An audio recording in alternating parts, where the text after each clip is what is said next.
Good evening, and welcome back to another deep dive into history's greatest mysteries. Tonight, we're exploring one of the most captivating tales ever told, a story that has haunted human imagination for over 2,000 years. What really happened to Atlantis? For centuries, this legendary civilization has sparked heated debates among scholars, archaeologists, and dreamers alike.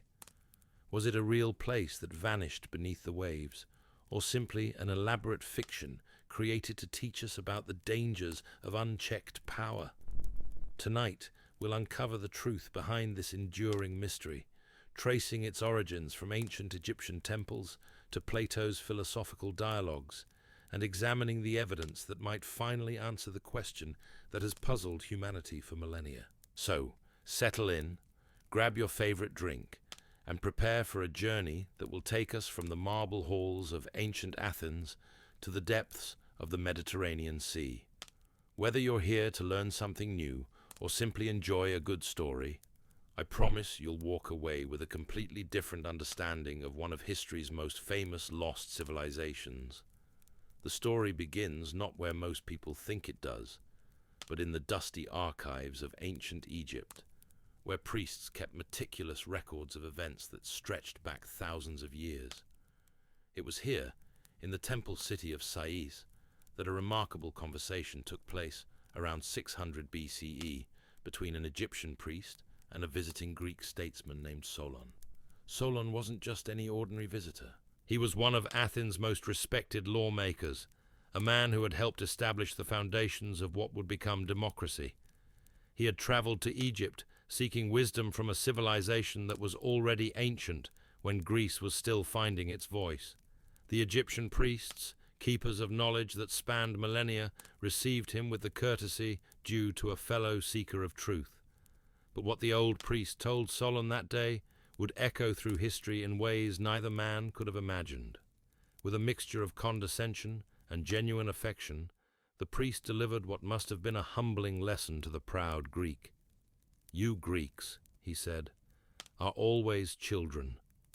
You remember only the most recent catastrophe, never the ones that came before."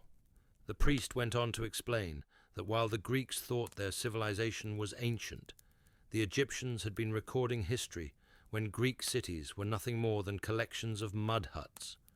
Their records, carved in stone and preserved in temple vaults, told of events that predated anything the Greeks could remember by thousands of years. And then, consulting scrolls that had been old when the pyramids were young, the priest began to tell Solon about a civilization that had existed 9,000 years before their conversation. This wasn't just another ancient kingdom, but something far more extraordinary. A maritime empire that had once dominated the western seas and challenged the very foundations of the known world. According to these ancient records, there had once been an island beyond the Pillars of Heracles, what we now call the Strait of Gibraltar. This island was larger than Libya and Asia combined, and it was the heart of a powerful confederation that controlled much of the Western Ocean. The civilization that called this island home had achieved wonders that seemed almost impossible to believe. Their capital city was a marvel of engineering and planning, built in a series of concentric circles that alternated between land and water. At its center stood a magnificent temple dedicated to Poseidon, the god of the sea, constructed with materials that gleamed like fire in the sunlight. The city's harbors could accommodate fleets of ships from across the known world, and its canals carried fresh water and goods throughout the urban landscape. But this wasn't just a story about architectural marvels. The priest described a society that had initially embodied the highest virtues. They were just rulers, skilled craftsmen, and brave warriors who used their strength to protect rather than oppress. Their laws were fair, their courts were honest, and their people lived in prosperity that came from hard work and careful stewardship of their resources. The island itself seemed blessed by the gods. Its soil was incredibly fertile, producing crops in abundance. Its mountains yielded precious metals, including a mysterious substance that the records called orichalcum, which shone with a reddish light and was prized above gold. Wild animals roamed its forests, including creatures of enormous size, that the records described with wonder and perhaps a touch of fear. For generations, this civilization thrived under a system of government that balanced power among 10 kings, all descended from the god Poseidon himself. These rulers met regularly to make decisions that affected their empire, swearing sacred oaths over the blood of bulls they had hunted in the temple precinct. Their unity was their strength, and their strength seemed unshakable. But as the priest's tale continued, the tone began to shift. Prosperity, it seemed, carried within it the seeds of corruption. Over time, the divine portion of the ruler's nature began to fade, diluted by countless generations, until what remained was purely human, with all the weaknesses that humanity brings. The Atlanteans began to change. Where once they had been content with enough, they now craved more. Where once they had protected their neighbors, they now sought to dominate them. The kings who had once met as equals began to compete with one another, each trying to outdo the others in displays of wealth and power. Their fleets, once used for exploration and trade, became instruments of conquest. They established colonies and tribute states throughout the Mediterranean, spreading their influence like an octopus spreading its tentacles. The same engineering skills that had built their beautiful city now created fortresses and siege engines. The wealth that had once been shared became hoarded by the few. Most troubling of all, they began to believe their own propaganda. They convinced themselves that their conquests were justified, that they were bringing order to a chaotic world, that their rule was not just beneficial, but necessary. They forgot that their power came with responsibilities, that strength without wisdom is merely tyranny dressed in fine clothes. This transformation didn't happen overnight. Like most corruption, it was gradual, almost imperceptible at first. A law bent here, a principle compromised there, a treaty that favored them a little too much, a tribute that was a little too heavy. Each transgression made the next one easier to justify, until what had once been unthinkable became routine. The priest's records painted a picture of a civilization that had lost its way so completely that it no longer recognized itself. The same people who had once been known for their justice now practiced oppression. The same society that had once been admired for its wisdom now acted with breathtaking arrogance. And then came the moment that would define their legacy forever. The Atlantean war machine, drunk on its own success, turned its attention eastward toward the lands that would one day become Greece. Here, they believed, lay the final prize that would complete their dominion over the known world. But they had made a critical miscalculation. In the city that would become Athens, they encountered something they hadn't expected, something that would prove to be their undoing. The Athenians, though vastly outnumbered and outgunned, possessed something that all the Atlantean wealth and power couldn't buy, the unshakable conviction that some things are worth more than life itself. The confrontation that followed would become the stuff of legend, though few today remember it as anything more than myth. When the Atlantean fleet appeared on the horizon, their bronze-plated rams gleaming in the morning sun, the Athenians could have surrendered. Logic dictated it. Mathematics demanded it. But something deeper than logic or mathematics moved in the hearts of those ancient defenders. The battle that ensued was not the swift conquest the Atlanteans had expected.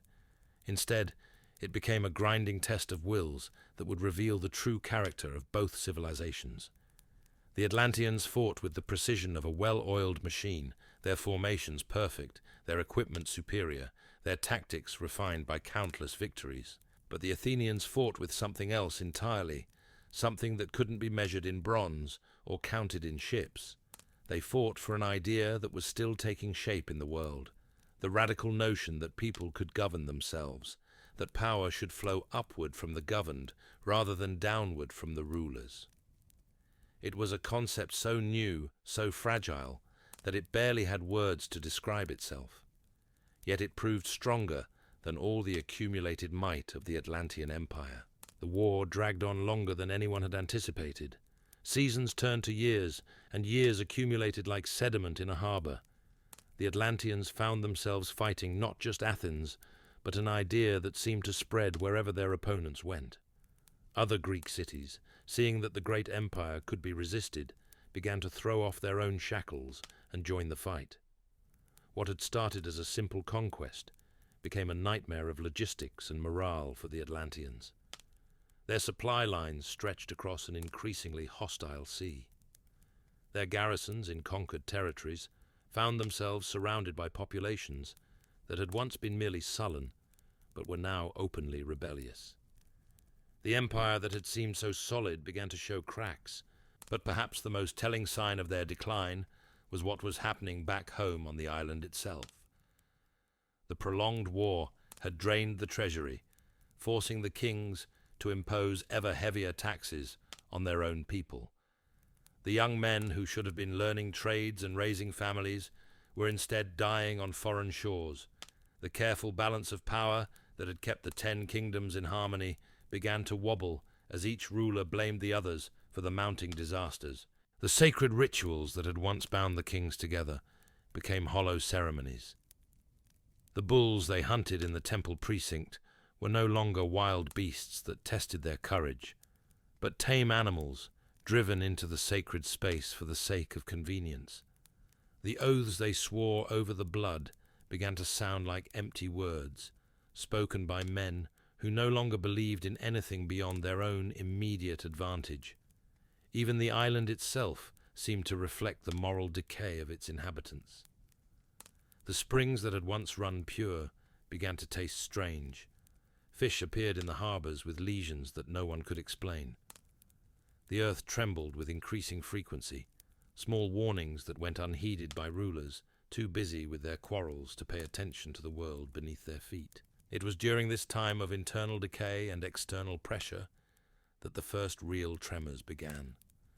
Not the gentle shivering that the island had always known, but something different, something that made the stones themselves cry out in distress. Ancient buildings that had stood for centuries developed cracks overnight. New springs appeared where none had been before, while old ones went dry without warning. The priests, those guardians of tradition, who had maintained the sacred flame since the island's founding, began to speak in worried whispers about signs and portents. They pointed to the behavior of animals, the color of the sunrise, the patterns that birds made in their flight across the sky. But their warnings fell on deaf ears, dismissed by rulers who had long since stopped listening to voices that spoke of anything beyond immediate profit and loss. And still, the war continued, bleeding the empire white. The Atlantean forces, once invincible, began to suffer defeats that would have been unthinkable just a generation earlier. Their enemies had learned to fight them, had discovered that even the mightiest empire has weaknesses, that even the most sophisticated war machine can be broken by people who refuse to accept defeat. The breaking point came not in a single catastrophic moment, but through the accumulation of countless smaller failures. A key harbor lost here, a crucial alliance broken there. Supply ships that never arrived, messages that never reached their destination, orders that were ignored or misunderstood. The vast network of control that had once made the Atlantean Empire seem unstoppable began to fray like an old rope under too much strain. Back on the island, the signs of impending doom multiplied. The tremors grew stronger and more frequent. The great palace complex that had been the pride of the civilization developed massive cracks that no amount of repair work could permanently seal. The harbor, that marvel of engineering that had served as the Empire's lifeline to the world, began to silt up with alarming speed. But perhaps most ominously of all, the sea itself began to behave strangely. Tides that had followed predictable patterns for millennia suddenly became erratic. Waves appeared from nowhere on calm days, while storms that should have brought massive swells left the water strangely flat. Sailors, Those most practical of men began to avoid certain parts of the harbour, claiming they could feel something wrong in the water, something that made their ships handle differently than they should. The end, when it came, would arrive with a swiftness that would catch everyone off guard. But the seeds of destruction had been planted long before, in the choices made by rulers who had forgotten that power without wisdom is merely a delayed form of suicide, in the decisions of a people who had traded their birthright of virtue for the false promise of endless expansion. The gods, it seemed, had been watching. In the Egyptian priest's account, the divine powers had grown weary of what their favored children had become. The same deities who had once blessed Atlantis with abundance and protection now looked upon their creation with something approaching disgust. The transformation was complete, the corruption absolute, and judgment was at hand. On a night that began like any other, the earth itself seemed to take a deep breath. In the great palace, scribes worked by lamplight, updating the endless lists of tribute and taxation that had become the empire's obsession. In the harbours, night watchmen walked their rounds among ships loaded with the wealth of conquered nations. In the temples, a handful of faithful priests maintained the sacred fires, though fewer and fewer citizens came to offer prayers or seek guidance. The first sign came as a sound, a deep rumbling that seemed to rise from the very bones of the earth. It wasn't the familiar trembling that islanders had grown accustomed to over the years, but something fundamentally different. This was the voice of the planet itself, speaking in a language older than civilization, older than humanity, older than memory. Windows began to rattle in their frames. Oil lamps swayed on their chains, casting dancing shadows that seemed to mock the stability that everyone had taken for granted. In the harbour, ships tugged at their moorings as if trying to escape something they could sense, but not see. Animals throughout the city began to behave strangely, dogs howling in harmonies that raised the hair on human necks, horses rearing and refusing to be calmed, birds taking flight in the middle of the night, as if fleeing an invisible predator. The trembling grew stronger. What had started as an almost musical vibration became a violent shaking that sent people stumbling from their beds into streets that no longer felt solid beneath their feet. The carefully engineered stone buildings, those marvels of Atlantean architecture, began to sing their own death songs as mortar cracked and foundations shifted. But this was only the beginning. As the shaking intensified, something even more terrifying began to happen. The sea, that faithful servant that had carried Atlantean ships to every corner of the known world, began to withdraw. The great harbour, normally filled to the brim with vessels from across the empire, suddenly found its water level dropping at an alarming rate. Ships that had been floating proudly just moments before found themselves sitting on mud and sand that hadn't seen daylight in living memory. The sight was so unnatural, so wrong, that even in their terror, people stopped to stare. The harbour floor was revealed like a secret being exposed, showing the detritus of centuries, broken anchors, lost cargo, the skeletons of ships that had sunk in storms long forgotten.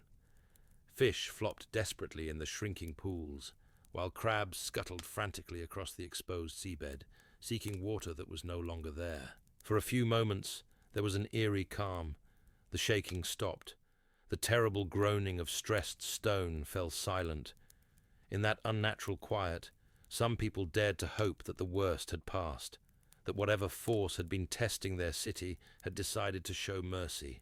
They were catastrophically wrong. The wave that followed defied every natural law that the Atlanteans thought they understood. It didn't arrive as a wall of water, as survivors would later struggle to describe to disbelieving listeners, but as something that seemed to lift the entire ocean and hurl it inland with the casual violence of a giant swatting a fly. The sound alone was indescribable. Imagine the roar of 1,000 thunderstorms, combined with the grinding of mountains being torn apart, amplified until it became less sound than force, something felt in the bones rather than heard with the ears. The wave struck the outer defenses of the city with such power that the massive stone breakwaters, each block weighing more than several houses, were swept aside like pebbles. The great walls that had protected Atlantis for centuries, those engineering marvels faced with gleaming bronze and orichalcum, offered no more resistance than sand castles built by children. The wave poured over them, through them, around them, turning the careful geometry of the city's concentric circles into a chaos of swirling destruction. Buildings that had stood for generations were obliterated in seconds. The great temple of Poseidon, that crown jewel of Atlantean architecture with its golden roof and ivory walls, was swept away so completely that not even rubble remained to mark where it had stood. The palace complex, with its vast courtyards and magnificent halls where the 10 kings had once met in council, was reduced to scattered stones in the span of a heartbeat. But perhaps most tragically of all, the people themselves were caught completely unprepared. This wasn't a flood that rose gradually, giving families time to flee to higher ground. This was annihilation, arriving at the speed of a cavalry charge. Mothers clutching infants, elderly citizens being helped along by younger relatives, merchants desperately trying to save their goods. All were swept away in an instant by forces beyond human comprehension. The wave didn't stop with the destruction of the city. It swept inland, across the carefully tended fields that had fed the empire, over the mountains that had provided its metals and stone, transforming a landscape shaped by millennia of human effort into an unrecognizable wasteland. Forests that had taken centuries to grow were uprooted in minutes. Rivers were rerouted or erased entirely. Hills were flattened while valleys were filled with debris. And still, the destruction wasn't complete. As if the first wave had been merely a warning, the sea gathered itself again. The second surge was even more powerful than the first, carrying with it the wreckage of everything the first had destroyed. Ships that had been thrown miles inland were picked up and hurled even further. Entire sections of the city that had somehow survived the initial impact were ground to powder beneath tons of churning water and debris. The geological forces at work were beyond anything recorded in human history. The very foundations of the island were being torn apart by movements in the Earth's crust that modern science would classify as unprecedented. What had taken Poseidon and his descendants generations to build was being unmade in a single night by powers that made human engineering look like the work of insects. The concentric harbors that had been the wonder of the ancient world were the first to disappear completely. The carefully constructed channels that had allowed ships to navigate from the outer ocean to the inner lagoons were obliterated, filled with debris and sealed by massive landslides. The bridges that had connected the rings of land became twisted metal sculptures beneath the waves, monuments to the futility of human ambition. As dawn broke over what had once been the greatest empire in the world, the scene that greeted any hypothetical observer would have been beyond comprehension. Where the night before there had been a thriving metropolis, the cultural and commercial center of a vast domain, there was now only churning brown water. The sea had reclaimed not just the city, but the very island on which it stood. And so we return to where we began, with questions that may never find complete answers. Whether Atlantis existed as Plato described it, whether it was inspired by real catastrophes like the destruction of Thera, or whether it remains purely a philosophical allegory, the story continues to captivate us because it speaks to fundamental truths about human nature and the price of hubris. Perhaps that's the real power of this ancient tale, not in solving its mysteries, but in recognizing ourselves within its warnings. What do you think really happened to Atlantis?